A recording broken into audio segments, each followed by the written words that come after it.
cœur de l'océan Pacifique, Rangiroa, l'un des plus grands atolls de la planète, un site privilégié pour observer les requins. Dans la passe de Tiputta, qui crève l'anneau corallien, croise une horde sauvage. Sans doute la plus grande concentration de requins gris au monde, des super prédateurs, impressionnants, mais néanmoins fragiles. Les requins, victimes de la surpêche, sont partout en danger.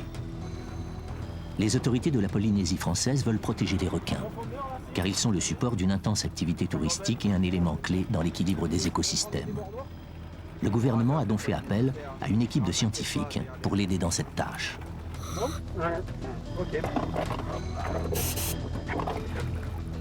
Le but de la mission est de mieux connaître les requins gris de Rangiroa. Combien sont-ils?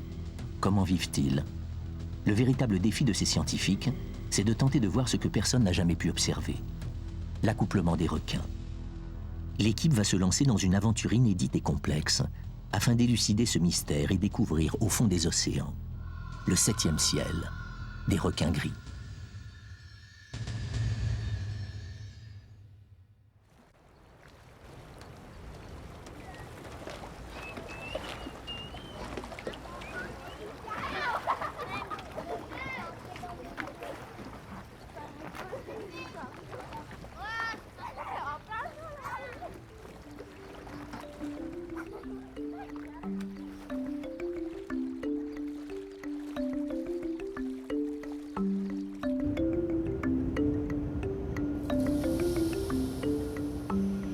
Pour cette mission très spéciale, 3 scientifiques venus d'Europe débarquent à Rangiroa. Laurent Balesta, Charlotte Stenberg et Pierre Descamps. Pierre Descamps et Laurent Balesta sont des biologistes marins de l'Université des sciences de Montpellier.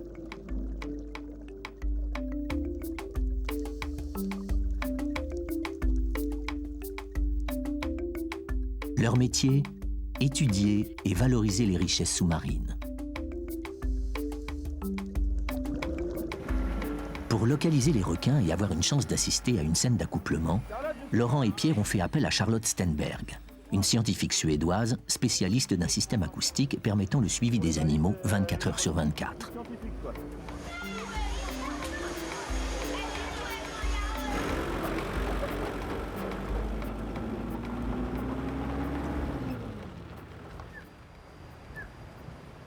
Yann Hubert complète l'équipe. Il vit à Rangiroa depuis 15 ans et ses 10 000 plongées font de lui l'un des meilleurs guides des fonds polynésiens.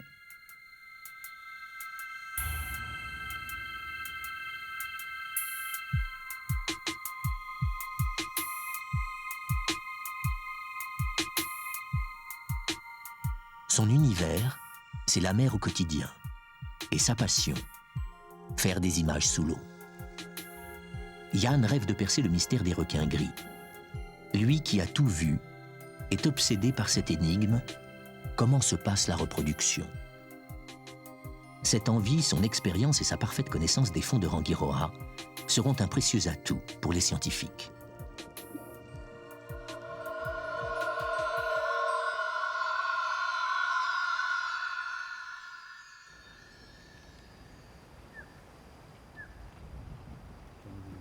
Charlotte a fait le voyage avec son volumineux matériel de tracking sous-marin. Une technologie ultramoderne qui permet de suivre les animaux à distance. Les scientifiques pourront ainsi garder le contact avec les requins 24 heures sur 24 sur leur écran d'ordinateur, sans avoir besoin de plonger. Il n'y a pas eu de dégâts pendant le transport? Non, ça me semble bon. Le matériel ne semble pas avoir souffert du voyage. La mission va pouvoir commencer.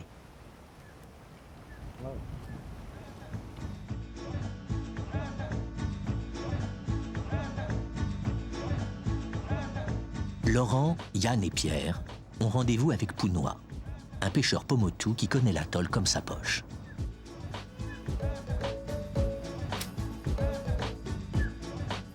Le savoir ancestral des gens d'ici les aidera peut-être dans leur quête d'informations sur l'accouplement des requins gris, les Reira, comme les appellent les Pomotu.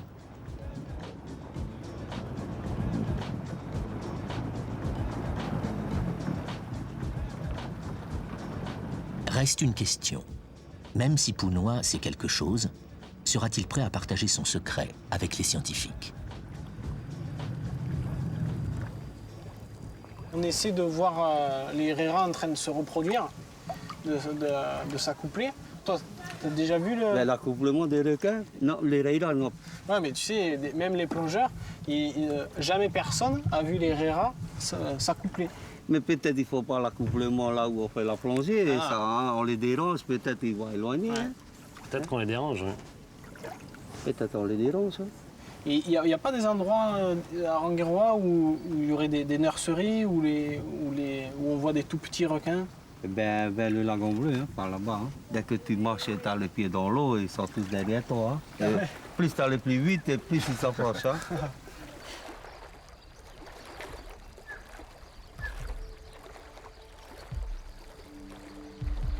Je pense que tous les enfants des îles, surtout les atolls, c'est le milieu, hein, c'est l'eau, hein, c'est la mer. Ils plongent avec, ils nagent avec les poissons, aussi avec les requins. C'est comme si c'était un terrain de foot. Hein. C'est le milieu. Hein. Tu vois les enfants ici, même à 4 ans, ils sont déjà dans l'eau, ils nageaient déjà. Hein.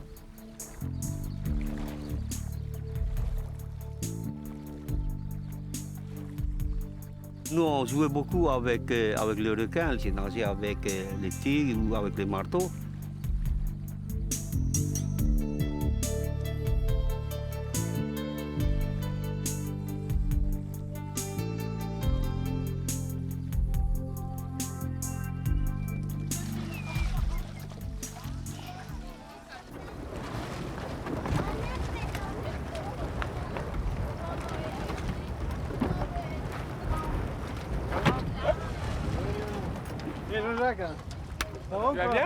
Le compte à rebours a commencé. L'équipe dispose de 30 jours pour mener sa mission à terme, percer les mystères de la reproduction des requins gris. La première étape consiste à repérer les lieux pour décider de la localisation des bouées récepteurs. Comme le dit souvent Yann, la passe de Tipouta fait partie des grandes expressions de la nature. Tout plongeur qui a fréquenté une fois ce lieu magique reste envoûté pour la vie. Ok, on y va.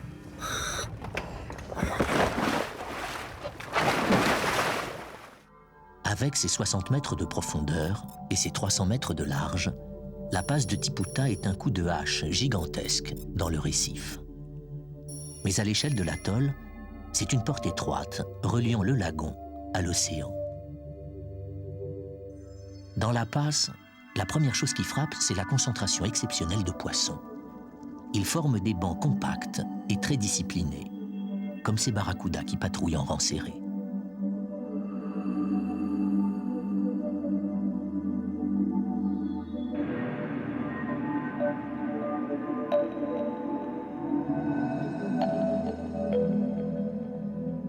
Inlassablement, ces milliers de carangues tournent en rond. Ce n'est pas une technique de chasse, ni une parade. C'est juste un immense dortoir en mouvement. Et cette étrange chorégraphie ne prendra fin qu'à la nuit tombée, quand elles se disperseront pour partir chasser. Ce qui rend les passes extrêmement peuplées, c'est la rencontre entre les eaux fraîches et bien oxygénées de l'océan et celles du lagon, bouillon de culture riche en matière organique. Ces caractéristiques complémentaires permettent une explosion de vie. Là, le plancton se développe, sans cesse renouvelé par le courant de la passe. Et cet énorme flux nourricier permet l'alimentation d'une densité exceptionnelle d'êtres vivants. La conséquence de ces conditions écologiques exceptionnelles, c'est que plusieurs centaines de requins gris se rassemblent à l'entrée de la passe. Dans cette zone stratégique à la confluence des courants, ces sentinelles sont à l'affût.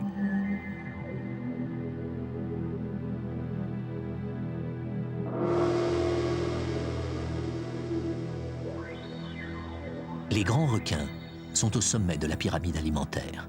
Ils n'ont pas de prédateurs naturels, à part l'homme. Il n'est pas rare d'observer sur le récif des individus rescapés portant un hameçon au coin de la gueule. Sur l'ensemble de la population du globe, 100 millions de requins sont tués chaque année. Et pour certaines espèces, seuls 1 à 5% des individus atteignent l'âge de se reproduire. Une hécatombe intolérable due au commerce des ailerons. En enrichissant notre connaissance sur ces animaux hors du commun, nous serons mieux armés pour les protéger. C'est tout l'enjeu de la mission des scientifiques. Et pour cela, Rangiroa est un lieu unique. Pas moins de 12 espèces différentes de requins y ont été observées ces 20 dernières années. Ces différents requins peuvent être classés en deux grandes catégories, les requins pélagiques et les requins benthiques. Les requins benthiques vivent en étroite relation avec le fond marin. Ils sont souvent immobiles, posés sur le sable ou dans des grottes, comme le requin corail ou le requin nurse. Les requins benthiques sont pourvus de muscles qui leur permettent de ventiler leurs branchies même à l'arrêt. Ils pompent l'eau par la bouche et l'évacuent par leurs fentes branchiales, qui agissent comme des soupapes.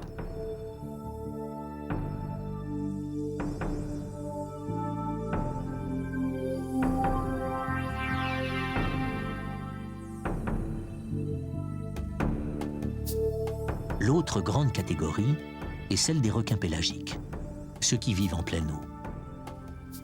Le requin à aileron blanc du récif, le requin gris ou bien encore le requin marteau sont des requins pélagiques.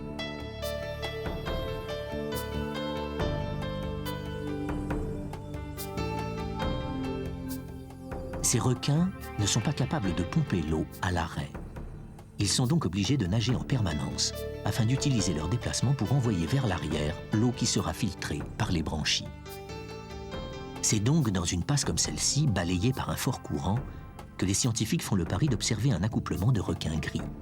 C'est ici qu'il faut installer les balises.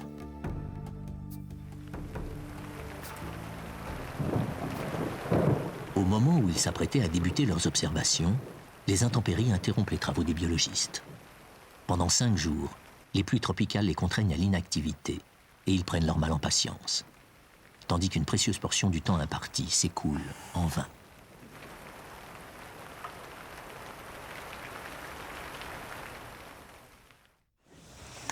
Au 9e jour, le soleil refait timidement son apparition. L'équipe peut commencer à préparer l'installation des balises de Charlotte.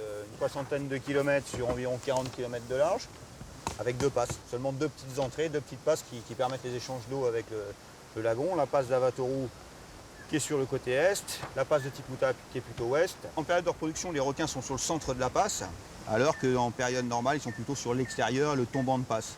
Ils forment ce qu'on appelle un mur. Pour garder le contact avec les requins en continu, les scientifiques utiliseront le système de tracking que Charlotte a apporté avec elle. Pour choisir l'emplacement des bouées récepteurs, Laurent va survoler la passe et vérifier qu'aucun relief sous-marin ne vienne empêcher la transmission des ultrasons entre les 3 balises. La ceinture bien sûr, et puis après tu t'installes bien, tu cales bien. Rangui de ULM Papa Fox 18, bonjour. Allez, on y va.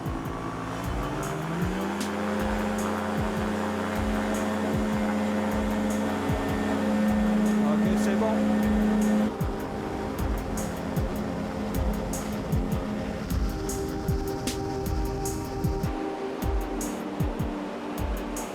Moi, ça me permet d'un peu mieux piger comment est fait le fond, surtout la topographie. Tu vois, on voit bien qu'il y a des reliefs quand même très importants au fond de la passe. Et ça, pour positionner nos balises, c'est assez important. Tous les grands sillons de corail que ça fait devant nous, là, ça, c'est des murs de corail qui font presque 10 mètres de hauteur sous la surface de l'eau. Et ça, c'est des obstacles aux ondes sonores. Si jamais on met des bouées entre 2 massifs comme ça, c'est sûr que ça passe pas. Donc déjà, ça, c'est une zone qu'il va falloir éliminer. Ah, là, c'est net. Très net, là. Et tous les surplombs que ça forme dessous, en fait. Ça va être un vrai casse-tête entre la puissance du courant et la topographie du fond. L'emplacement des bouées va être assez délicat.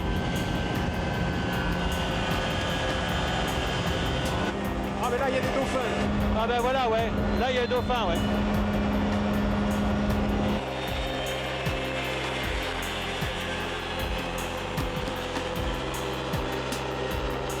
On les fera pas plus bas quand même, merde. Ah non, on va pas essayer, non.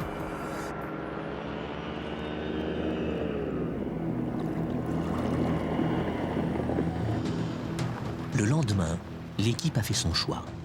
Laurent, Pierre et Yann vont préparer les points d'ancrage sur les sites où seront mouillés les bouées récepteurs. Les travaux sous-marins vont enfin commencer, alors qu'un tiers du temps s'est déjà écoulé.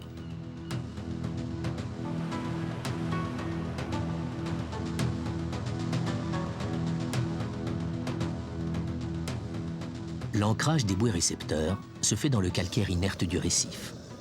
Pierre commence par faire un trou avec un perforeur pneumatique alimenté par une bouteille de plongée.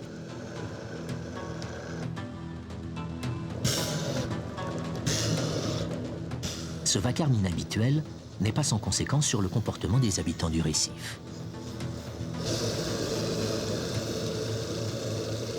Outre une ouïe particulièrement fine, les poissons disposent d'un organe leur procurant un sixième sens.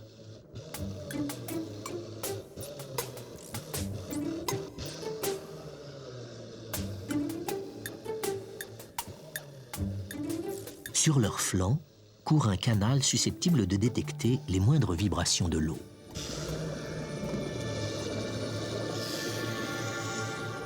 Les requins, eux, disposent d'un système encore plus perfectionné. Des canaux spéciaux situés sur le museau leur permettent de détecter les moindres vibrations provenant de proies ou du champ magnétique terrestre. Les requins semblent intrigués par ce bruit étrange et persistant. Ils deviennent pressants.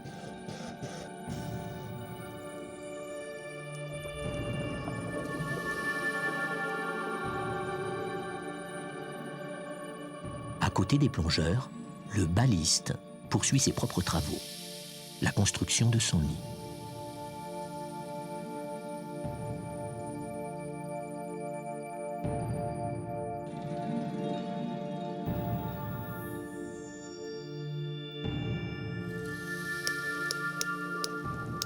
Le comportement des requins devient difficilement gérable.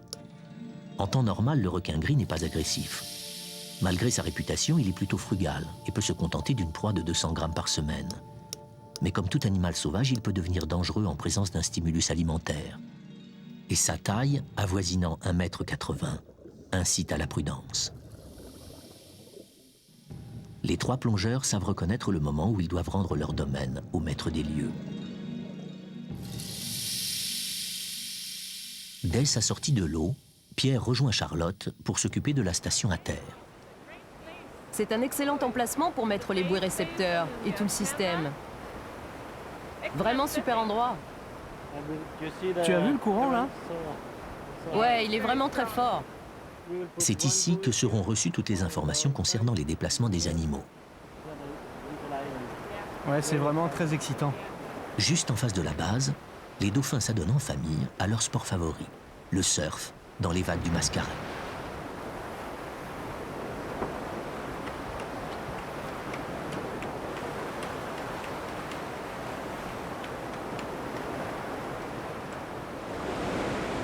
Au soir du 11e jour, un vent violent chargé d'embrun balaie l'atoll.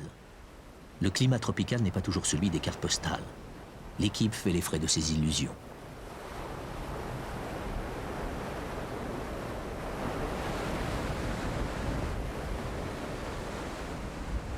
Quand les alizés soufflent avec autant de violence, ils soulèvent une forte houle dans le lagon qui se heurte au niveau de la passe à celle de l'océan. La rencontre des deux courants forme un mascaret, des vagues chaotiques et dangereuses qui rendent impossible les plongées.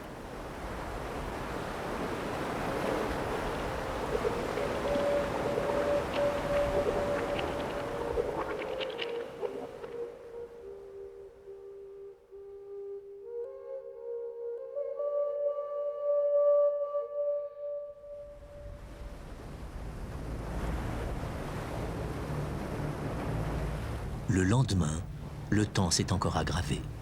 Le vent souffle en tempête. 10 jours sans faiblir, dans une atmosphère de grisaille, pesante pour tous. La mission est encore une fois stoppée.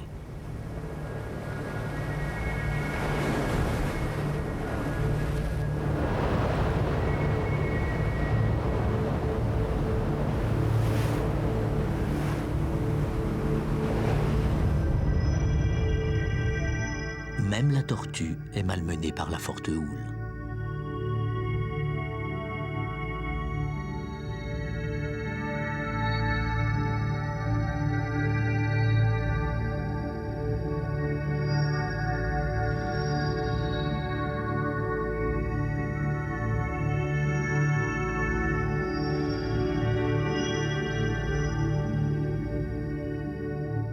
de telles conditions, difficile pour elle de rechercher sa nourriture préférée. De petites éponges noires qui poussent sous les colonies de corail mort.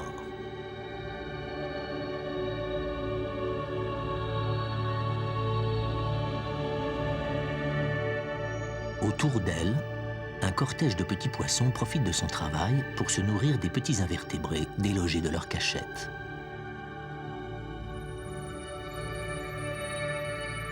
L'effet de la tempête est bien visible. Le récif est jonché de branches de coraux brisées. Les récifs coralliens sont des édifices fragiles malgré leur apparente immensité. Seule une couche superficielle est vivante, le reste est simplement formé par du calcaire inerte, comme un squelette des colonies accumulées depuis des millions d'années.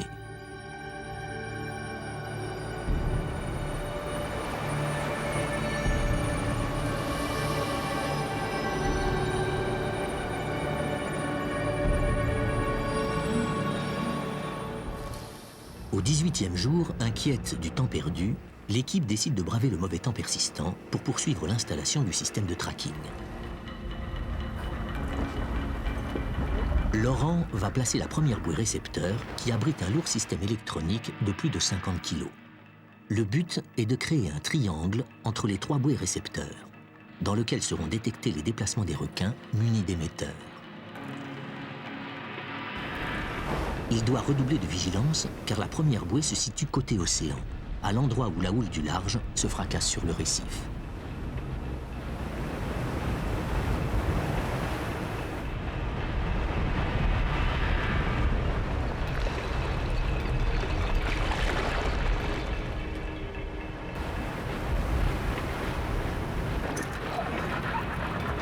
Bon, ça devrait aller. La première bouée récepteur est activée. Pour former le triangle de surveillance, la seconde bouée doit être impérativement placée dans le milieu de la passe. Malheureusement, la zone est en plein courant.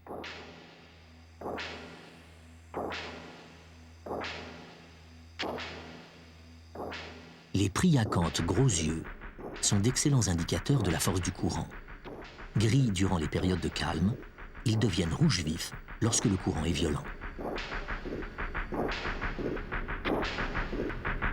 Avec un courant de plus de 3 mètres secondes, fixer les bouées récepteurs devient un exploit tant sportif que scientifique.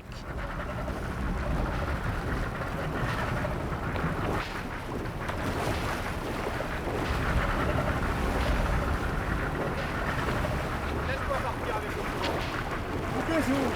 Bon.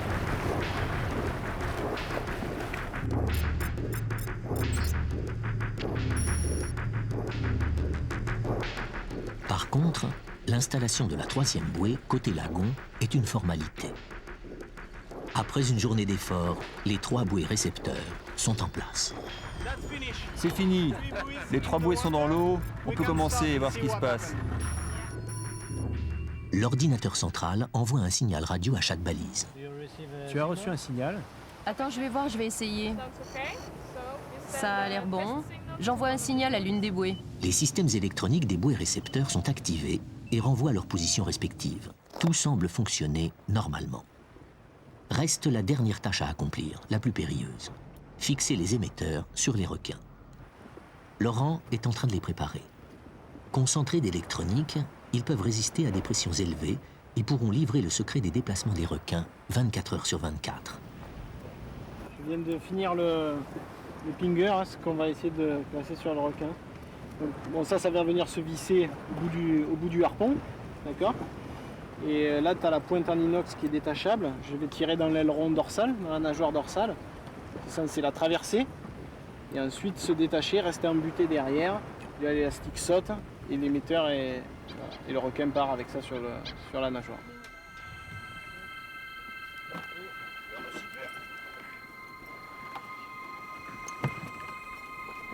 C'est bon, je peux arriver le bout, hein?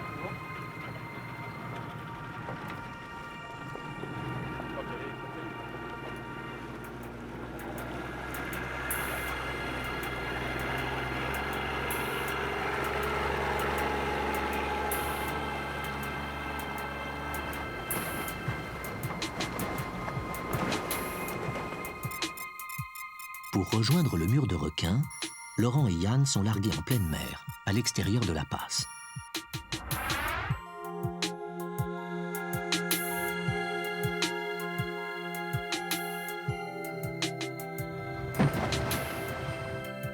Sous leurs palmes, des fonds abyssaux de 900 mètres.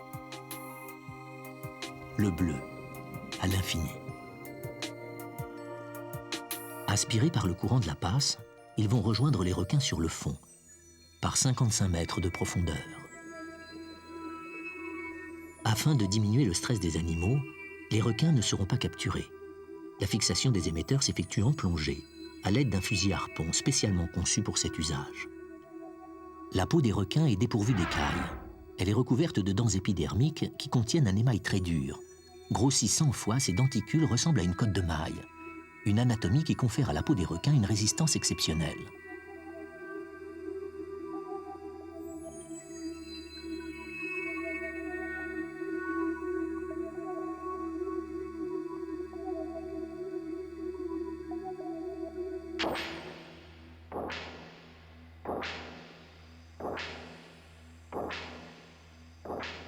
Laurent doit viser une zone très précise à la base de l'aileron dorsal. Plus haut sur l'aileron, la pointe ne pourrait pas pénétrer. L'excitation gagne les animaux.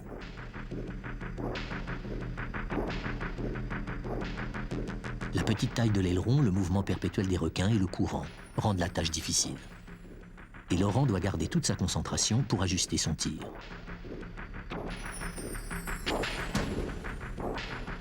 Cette opération est sans danger pour les animaux, car chaque émetteur se détachera naturellement dans quelques semaines, par oxydation. Malgré leur profusion, il faudra 3 jours à Laurent pour équiper 3 requins d'émetteurs. Le système de tracking est enfin prêt à fonctionner. Désormais, les déplacements des requins devraient apparaître sur les écrans de Pierre et Charlotte. Les scientifiques vont être à même de commencer leurs observations.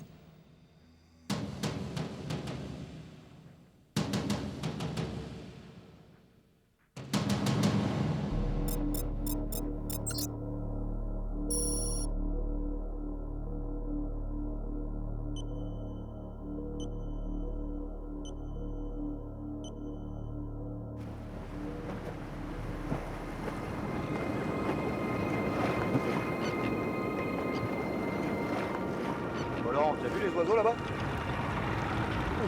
Il y a du monde là. Et c'est quoi comme oiseau ça? Je vois pas là. Ouais, ça c'est des nudibranches. C'est souvent ces oiseaux-là qu'on trouve avec les bonites. Là, il y a du monde. Il y a les bonites d'un côté qui font tout monter, les oiseaux de l'autre, et au milieu il y a les sardines qui doivent avoir un peu peur. Là. Ouais, ça c'est les sardines, ce qu'on appelle ici les atourées, des petites sardines qui sont chassées par tous ces poissons. On essaie de s'approcher, on va voir un peu.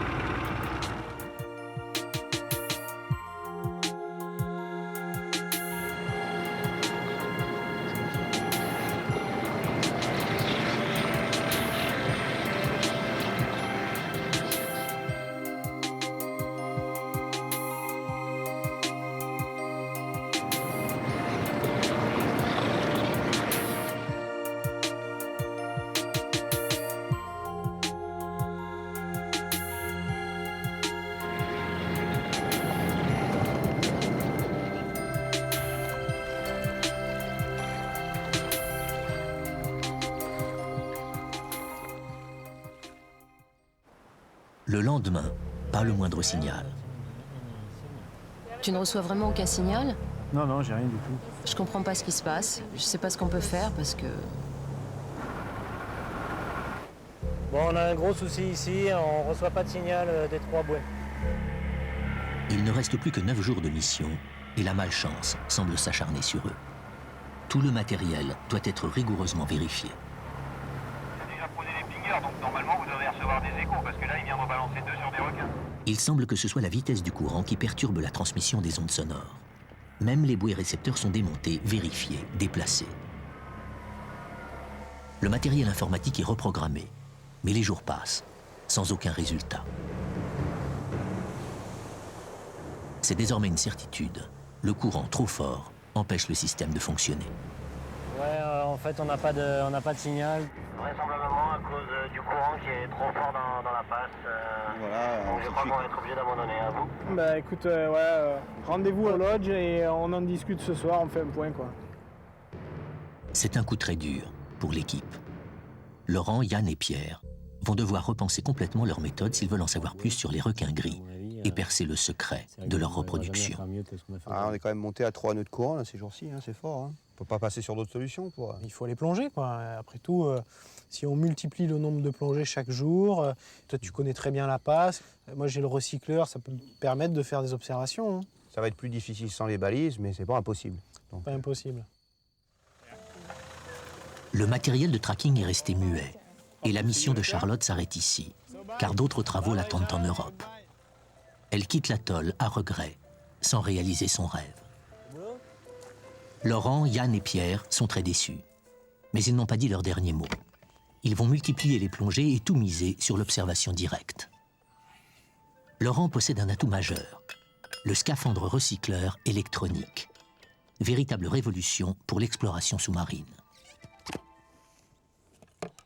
Il permet de repousser les limites de la plongée traditionnelle, car ses performances sont impressionnantes. Il ne fait pas de bulles, ce qui permet d'être beaucoup plus discret et donc de s'approcher plus près des requins. Il permet aussi de réaliser des plongées beaucoup plus longues, jusqu'à 9 heures d'autonomie, sans sortir de l'eau. Enfin, le recycleur permet d'explorer la zone des 60 mètres de profondeur en toute sécurité, sans palier de décompression, interminable.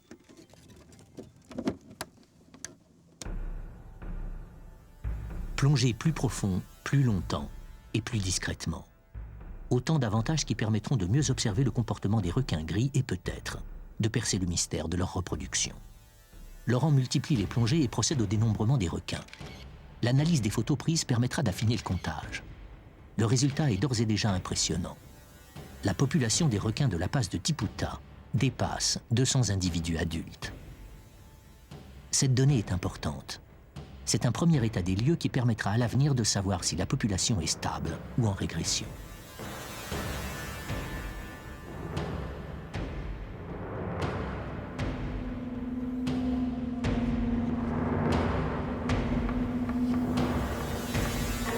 Mais le danger, souvent, n'est pas là où on l'attend. D'autres prédateurs sont présents. Cachée dans les anfractuosités du récif, la murène surveille son territoire, sur lequel seuls les nettoyeurs sont admis.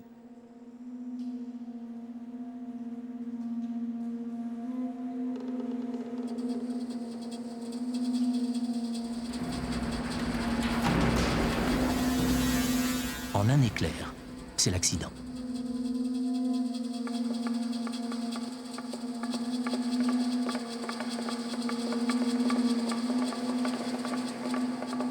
La plongée doit être immédiatement interrompue. Et j'ai pas fait gaffe dans le courant, tu vois, donc je me tenais, putain, d'un coup j'ai senti comme un étau sur le doigt. Et forcément, j'ai fait gaffe un peu comme ça au premier coup où je posais ma main, mais j'ai pas dû bien assez regarder. Pendant que je comptais les requins, là, sur un tour d'horizon, j'en ai compté 70. Ouais. Mais dès que ça commence sur un seul tour d'horizon. Hein. Et à 70, j'ai senti comme un étau. Et c'était... Murène. Ben ouais, c'était la murène. Ouais, mais dès que ça commence à barder avec les requins, on perd un peu le contact avec ce qui se passe autour, et c'est là qu'arrivent les accidents. Quoi. Ben, je vais te dire, au fond, quand ça saignait comme ça, les requins continuaient à tourner, tu vois. Mais les seuls qui venaient vraiment sur ma main, c'était les ludjans rouges. Tu sais, les gros ludjans. Les gros ludjans qui ont des grosses canines, là. Attends, eux, c'était l'enfer. À la fin, j'étais obligé de mettre ma main sous l'épaule, tu vois, pour faire un peu étanche et qu'il n'y ait plus d'odeur qui se répande parce qu'ils venaient vraiment... Ah bah eux, ils sont omnivores, ils mangent tout ce qui bouge. Tout ce qui bouge, tout ce qui a une odeur. C'est vraiment les requins qui m'ont inquiété en dernier. Les requins sont beaucoup plus sélectifs qu'on pense, hein, les poissons et c'est tout. Ouais. Le sang humain leur fait aucun effet. 14 donc. 14 points. La convalescence de Laurent sera de courte durée, car le temps presse. Nous sommes au 25e jour et dans moins d'une semaine, la mission s'achève. Pour comprendre les déplacements des requins et trouver peut-être le lieu secret de leurs ébats, les scientifiques procèdent à l'exploration méthodique de la multitude de failles, grottes et canyons qui tapissent le fond de la passe de Tiputa. Leur connaissance des habitudes des requins s'affine.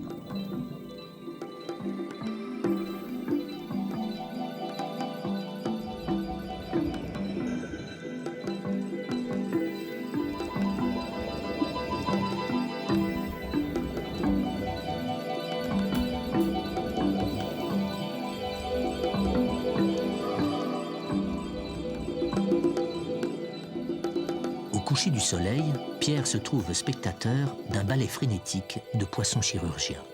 Regroupés par milliers sur le fond, ils forment de petits groupes constitués d'une femelle et de plusieurs mâles.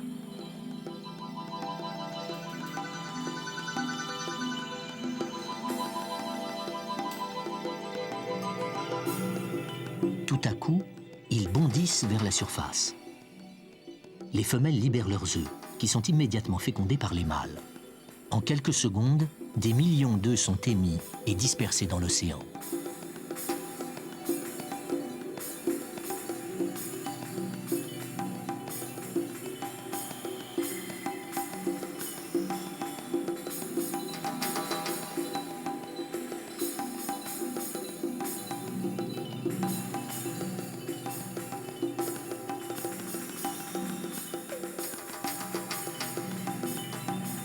Dans quelques semaines, les larves reviendront vers l'atoll de leurs parents, où iront conquérir de nouveaux récifs.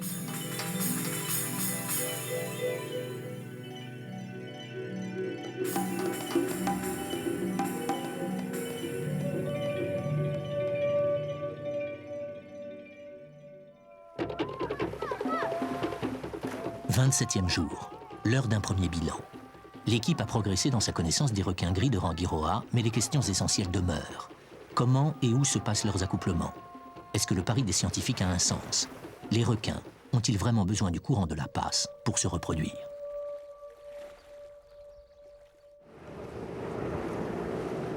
L'équipe ne désespère pas de faire de nouvelles découvertes et les plongées se succèdent. Elles se font toujours dans la passe, mais ici, chaque immersion réserve son lot de surprises. En 3 semaines de plongée, l'équipe a rencontré la plupart des animaux marins les plus majestueux de la planète.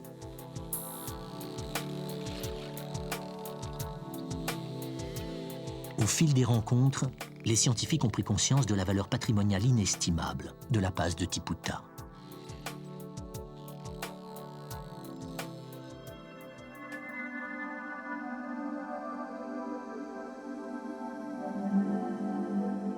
L'équipe reste concentrée sur son objectif et tente de collecter tous les indices qui pourraient leur apporter de près ou de loin des informations sur la vie des requins. Même ce vol de raies léopards qui croisent dans la passe les ramène à leur étude.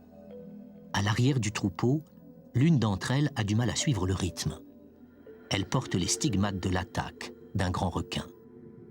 Leur comportement peut paraître cruel, mais les requins sont indispensables à l'équilibre de l'écosystème corallien. Ces prédateurs, dont le requin-tigre, préviennent les épidémies, contrôlent la prolifération des espèces et sélectionnent les individus les plus forts. Sans eux, les récifs seraient moins riches et moins diversifiés. Au matin du 28e jour, une surprise plus forte encore attend les plongeurs.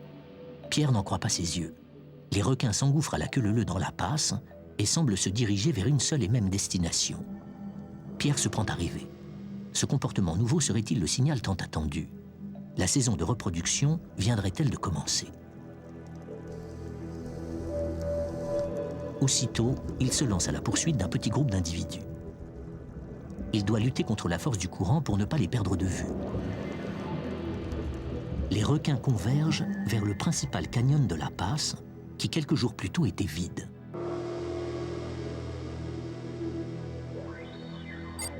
À l'intérieur du canyon, les requins sont protégés du courant de la passe qui circule au-dessus d'eux. Perpendiculaires à l'axe de la passe, ces canyons constituent un refuge idéal. Pierre observe des individus très proches les uns des autres. Pour le scientifique, il pourrait s'agir de parades amoureuses. Il comprend alors que le canyon est providentiel. Ce n'est qu'ici, à l'abri du courant, que les couples peuvent se former. Fasciné par les rondes nuptiales des squales, Pierre s'efforce de se maintenir dans le canyon et de prolonger ses observations, car ces balais amoureux sont exceptionnels. Yann ne s'arrête pas dans le canyon, car son attention est attirée par la présence inhabituelle d'un requin-marteau. Ces grands prédateurs sont un peu les charognards du lagon. Si celui-ci rôde, c'est qu'il doit y avoir près d'ici une proie facile. Peut-être des requins gris en train de s'accoupler. Quelque chose d'inhabituel se prépare. Et Yann, pour qui la passe n'a plus de secret, l'a bien compris. Tous ses sens sont en alerte. Il déclenche sa caméra dans le courant qui ne cesse de s'accélérer.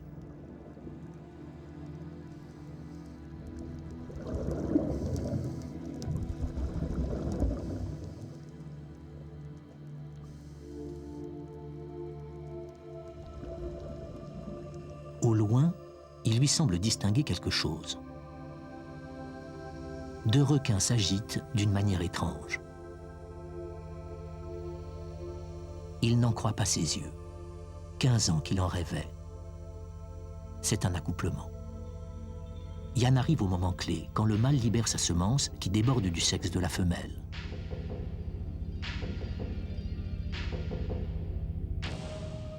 La scène n'a duré qu'un bref instant, et déjà les partenaires se séparent.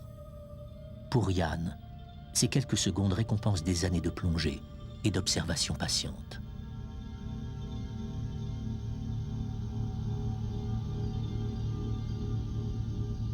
Tandis que la femelle s'éloigne, épuisée, Yann, encore sous le choc, savoure déjà ce qu'il croit être la plongée de sa vie. Mais aujourd'hui, la nature sauvage a décidé d'être plus généreuse que jamais. Elle offre à Yann une nouvelle représentation, un spectacle époustouflant. Profitant de l'épuisement de la femelle, un second mâle surexcité la saisit violemment par une nageoire. Les 2 partenaires sont emportés par le courant qui balaie la passe. Yann doit redoubler d'efforts pour ne pas les perdre de vue. 2 autres individus les suivent, guettant la moindre défaillance du mâle dominant qui ne parvient pas à pénétrer la femelle.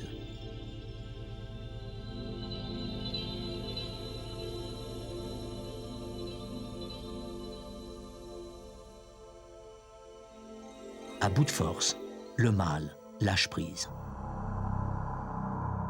Aussitôt, un 3e mâle prend le relais sans laisser le moindre répit à la femelle, déjà fortement éprouvée. La saisissant au niveau des fentes branchiales, il tente de la positionner pour l'accouplement. À cet instant, la femelle ne peut plus respirer. Incapable de nager, la femelle n'est plus oxygénée et risque la mort par asphyxie. Mais le mâle est sans pitié. Dans un état second, il abandonne toute vigilance. Même la présence de Yann, qui s'est pourtant rapproché, devient insignifiante.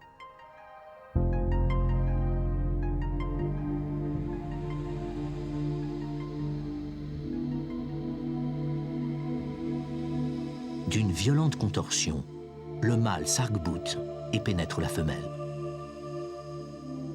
L'accouplement a commencé. Yann va donc pouvoir filmer une scène inédite, exceptionnelle. L'acte peut paraître violent, mais au fil des siècles, cette méthode d'accouplement a conduit à la sélection des mâles les plus puissants et des femelles les plus résistantes. Elle est une des clés de la survie de l'espèce depuis des millions d'années. Au fil des générations, les femelles sont durement sélectionnées. Pour supporter les morsures, la peau de la femelle est 2 fois plus épaisse que celle du mâle. Les blessures qu'elle porte sur tout le corps sont sans gravité et ont pour fonction de déclencher son ovulation.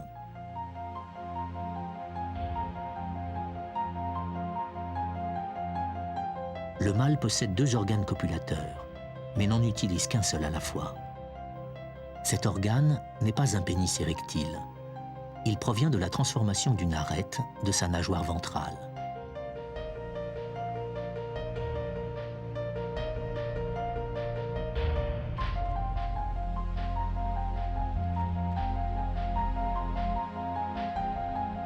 L'accouplement dure déjà depuis 5 minutes.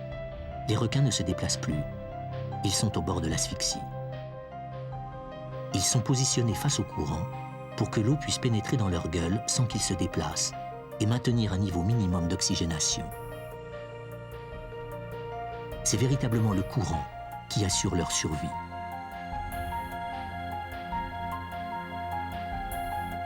Et c'est pourquoi le mâle lutte pour rester face au courant.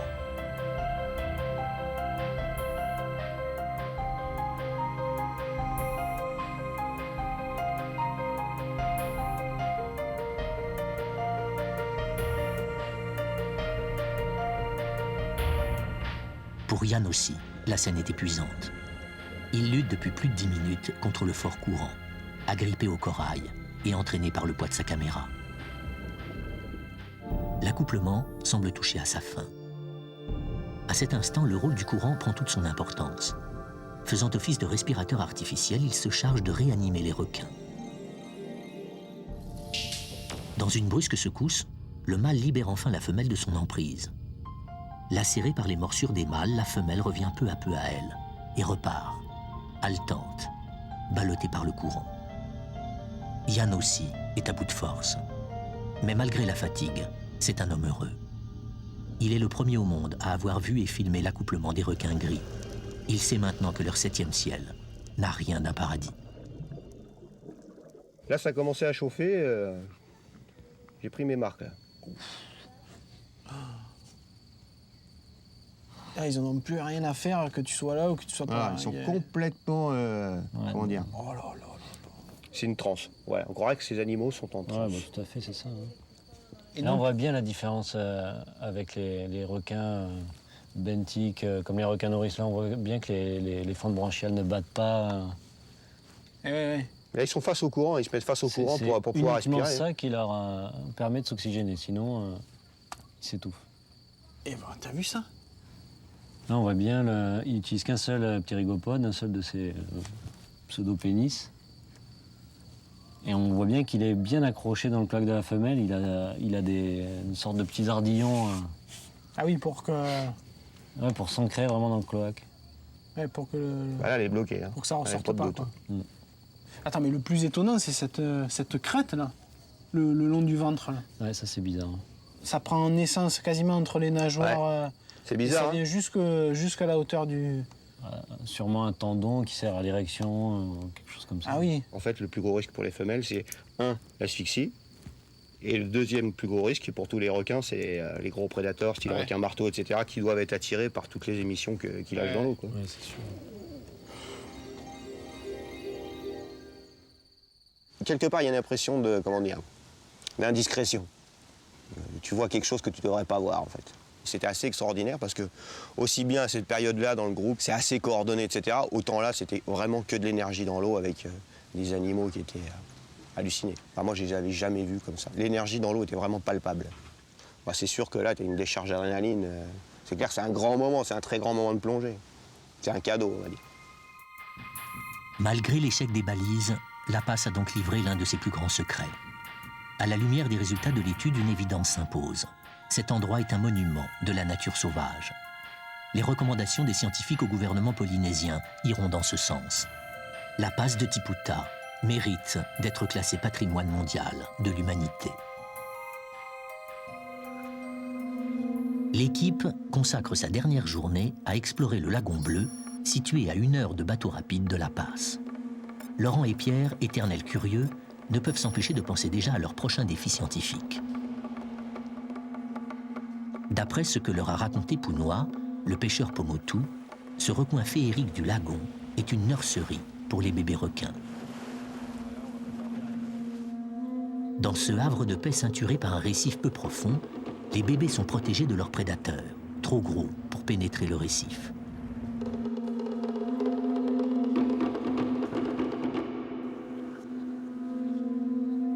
L'observation de ces nouveau-nés permet à l'équipe de pointer une nouvelle inconnue du monde des requins. Comment mettent-ils bas? Cette interrogation relance leur enthousiasme. Comme si un mois de travail, de doute et de persévérance n'avaient rien enlevé à leur insatiable curiosité. Autour du bateau, des centaines de bébés requins nagent tout près de la surface. Ce ne sont pas des requins gris, mais une espèce proche, des pointes noires.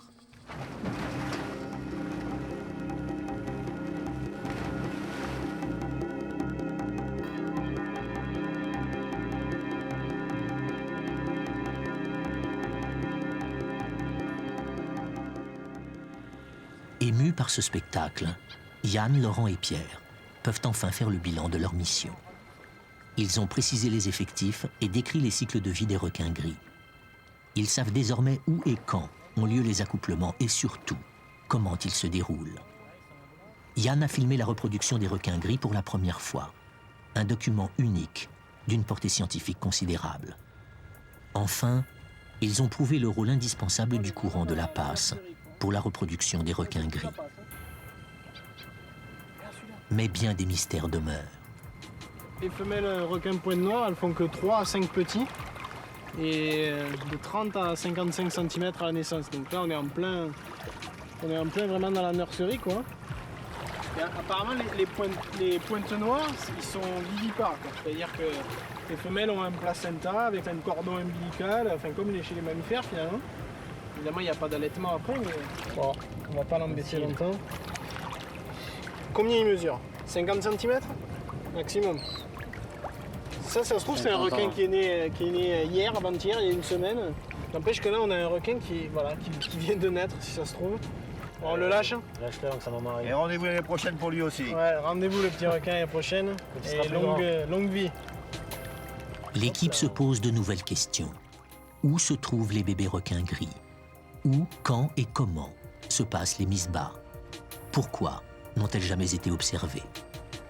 Une nouvelle quête se dessine. Après l'accouplement, percer les secrets de la naissance des requins. Réussiront-ils à relever ce nouveau défi? Le chemin vers une meilleure connaissance des requins est encore long. Et pourtant, le temps presse. Aujourd'hui, dans le monde, 3 requins sont tués à chaque seconde. Puissent les recherches scientifiques contribuer à ce que les requins de Polynésie échappent à cette hécatombe et soient un jour protégés par la loi.